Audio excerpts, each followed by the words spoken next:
होली मस्ती में मस्त होके भंग की होली ढंग की होली बेढंग की होली मस्ती में मस्त होके भंग की होली बरसे रंग की फुहार वाली होली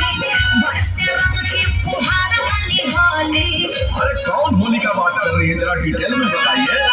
आज खेला दे कोई हम कारे यूपी बिहार वाली होली आज खेला दे कोई हम कारे यूपी बिहार वाली होली। सारा रारा जोगी जी सारा रारा अच्छा सारा रारा जोगी जी सारा रारा ई धरती का तुझसे हम कितना करे बखान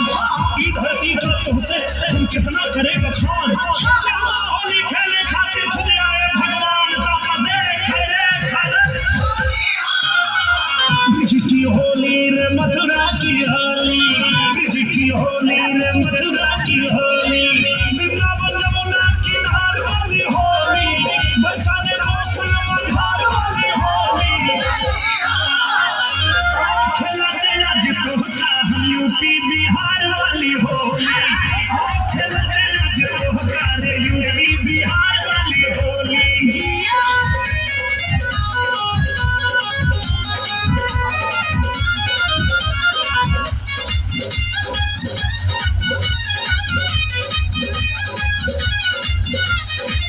होली ब्रिज के नूरानी बिना रंग बिना पानी जैसे खेला राधा रानी रखवार होलिया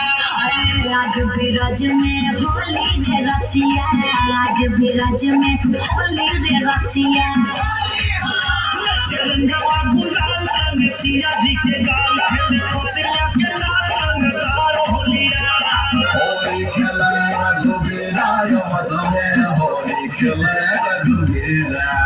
होली खेले रघुवीरा यमत में होली खेले रघुवीरा।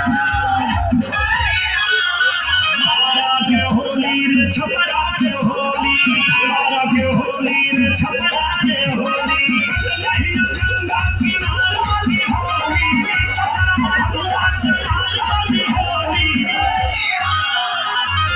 खेला दे आज तोहरा हम यूपी बिहार वाली होली खेला दे आज तोहरा हम यूपी बिहार वाली होली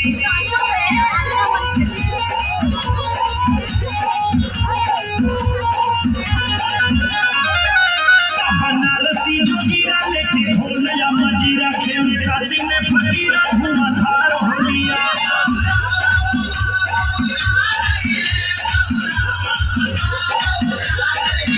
हाजीपुर के उड़े दंग सीतामढ़ी के उमंग जीजा खेले साली संग रसदार होलिया